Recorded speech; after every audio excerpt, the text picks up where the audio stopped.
Hi friends, నేను మీ అమ్ములు 143. ఈరోజు curry puffs snacks ఎలా ప్రిపేర్ చేద్దామో వచ్చేయండి చూద్దాం. ఒక కప్పు మైదా, హాఫ్ కప్పు గోధుమ పిండి, half tablespoon salt, half tablespoon వాముని చేత్తో అలా నలిపి వేస్తే ఆ ఫ్లేవర్ ఆ పిండిలో బాగా పడుతుంది ఆ పిండికి. అలాగే హాఫ్ టేబుల్ స్పూన్ ఆయిల్ని కూడా వేసి హాట్ వాటర్ తోటి మెల్లిమెల్లిగా ఆ పిండిని కలుపుకొని ముద్ద చేసి పక్కన పెట్టుకోవాలి.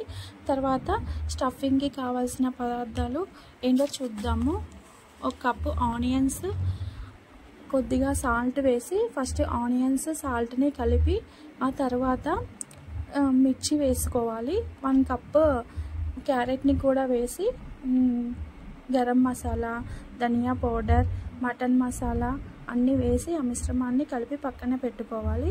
తర్వాత స్టవ్ మీద బాండీలో ఆయిల్ పోసి బాగా హీట్ చేసుకొని మనం ప్రిపేర్ చేసిన కర్రీ పప్స్ ఒక్కొక్కటిగా వేసి మీడియం ఫ్లేమ్లో వేయించుకోవాలి.